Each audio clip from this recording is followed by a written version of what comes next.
Now, the risk of a measles and rubella outbreak in India has reportedly increased significantly after a sharp rise in people declining vaccinations, a trend being driven by misinformation on social media. According to reports, schools are preventing health officials from vaccinating students. While in New Delhi, parents are opposing vaccinations due to rumours spread mainly through WhatsApp and Facebook. Some of the false messages say vaccines are linked to autism and other disorders. Every year, more than 100,000 people die from measles across the globe, and a third of the cases happen in India. UNICEF says rubella also causes tens of thousands of birth defects in the country. UNICEF has expressed deep concern over the spread of misinformation. It's rumors on WhatsApp that are the chief culprit. They have traveled faster than the vaccines. It's terrible. It's really, really bad. And the fact that these campaigns are being spread in India, I think must be condemned.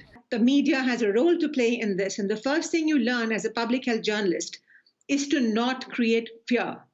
And what these campaigns are doing are creating fear against vaccinations, this is appalling. But yes, the message is spreading very, very widely and in a very bad way in India. There are consequences to what is happening. People are dying because they are scared of vaccinations. Unfortunately, there is no vaccine against stupidity. However, India is not alone in falling victim to fake news about vaccinations. This year, the US registered one of the biggest outbreaks of measles in almost 2 decades, something that's being put down to misinformation. Social media platforms promised to crack down on this. Facebook said it would reduce the ranking of groups and pages spreading anti-vaccine messages. We've asked the social network for comment on its progress.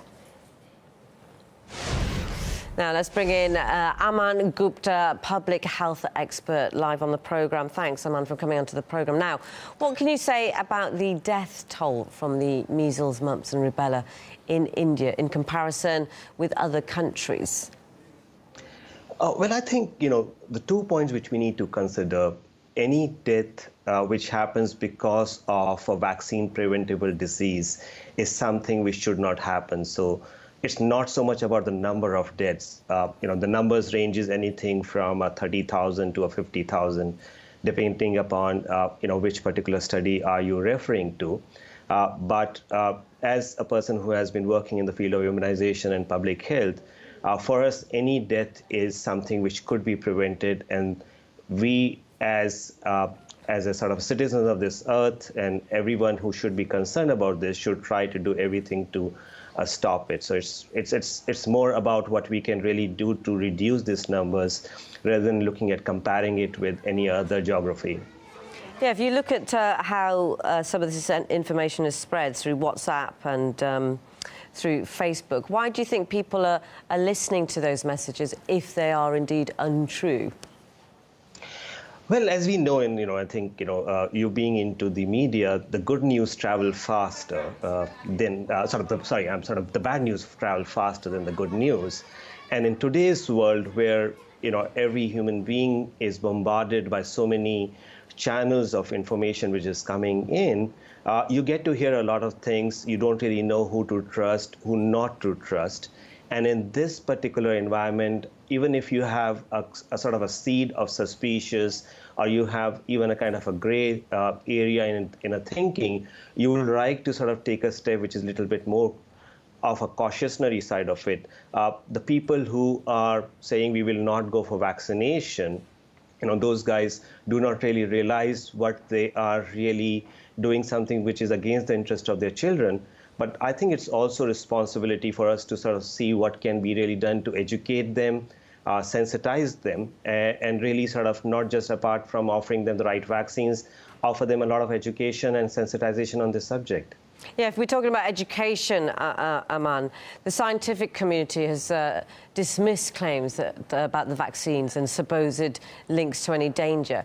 But we've seen this debate and this link being rearing its ugly head a number of times. Is there any evidence between autism and these vaccinations? Is there a link?